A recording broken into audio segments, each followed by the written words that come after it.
Climax മുൻകൂട്ടി അറിയുന്ന ഒരു സിനിമ പോലെയായിരുന്നു ഈശോയുടെ ജീവിതം. പ്രവാചകന്മാരിലൂടെയും മോശയിലൂടെയെല്ലാം അരുൾ ചെയ്യപ്പെട്ട പ്രവചനങ്ങളും നിയമങ്ങളും പൂർത്തിയാക്കാൻ വേണ്ടി തന്നെയാണ് ഈശോയെ, തന്റെ പുത്രനെ ഭൂമിയിലേക്ക് ദൈവം അയച്ചത്. ലൂക്കായുടെ സുവിശേഷത്തിലൂടെ ഈശോ അത് പറയുന്നുണ്ട്. മോശയുടെയും പ്രവാചകന്മാരുടെയും അരുൾ ചെയ്യപ്പെട്ട വചനങ്ങളും പ്രവചനങ്ങളും എന്നിലൂടെ പൂർത്തിയാകേണ്ടിയിരിക്കുന്നു.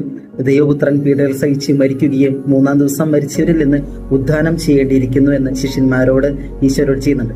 എന്നാൽ ഈ മരണത്തിന് ശേഷം ഈശോ സ്വർഗത്തിലേക്ക് സ്വർഗാരോഹണം ചെയ്യുന്നതിന് മുൻപ് ശിഷ്യന്മാരെ നേരെ കരങ്ങൾ നീട്ടിക്കൊണ്ട് അനുഗ്രഹിക്കുന്നത് നമ്മൾ വചനത്തിൽ കാണുന്നുണ്ട്. ഒത്തിരി സന്തോഷത്തോടു കൂടെ ശിഷ്യന്മാർ അവിടെ നിന്ന് മടങ്ങി ദേവാലയത്തിൽ പ്രാർത്ഥനയോടുകൂടെ ഇരുന്നു എന്നാണ് വചനത്തിൽ പറയുന്നത്.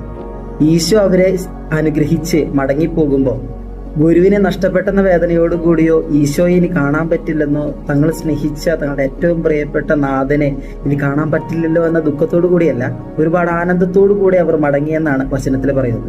അതെന്തുകൊണ്ടായിരിക്കും? ഈശോയുടെ ജീവിതത്തിൽ ശിഷ്യന്മാർ കണ്ടു അവന്റെ ജീവിതത്തിന്റെ ക്ലൈമാക്സ്. പ്രവാചകന്മാർ അരുൾ ചെയ്തതുപോലെ പീഡകൾ സഹിച്ച് മരിച്ചെങ്കിലും അവൻ ഉദ്ധാനത്തിന്റെ മഹത്വത്തിലേക്ക് പ്രവേശിച്ചു.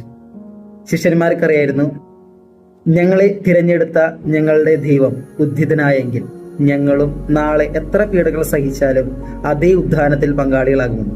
ഞങ്ങളുടെ ജീവിതത്തിന്റെയും ക്ലൈമാക്സ് ഉദ്ധാനമാണ്. നമ്മളോടും ഈശോ പറയുന്നു, നമ്മുടെ ജീവിതത്തിന്റെയും സ്ക്രിപ്റ്റ് എഴുതി കഴിഞ്ഞു. ക്ലൈമാക്സ് നമുക്കറിയാം, ഉദ്ധാനം, അവൻ്റെയോട് കൂടെയുള്ള ഉദ്ധാനത്തിന്റെ മഹത്വം. എന്നാൽ അതുവരെ അവനോടുകൂടെ നമ്മളും സഹിക്കാൻ വിളിക്കപ്പെട്ടിരിക്കുന്നു. സഹിക്കണം, മരിക്കണം, എഴുതപ്പെട്ടിരിക്കുന്നത് പോലെ അവനോടുകൂടെ ഉദ്ധാനം ചെയ്യണം. നമ്മുടെ ജീവിതത്തിന്റെയും ക്ലൈമാക്സ് അവന്റെ കൈകളിലാണ്.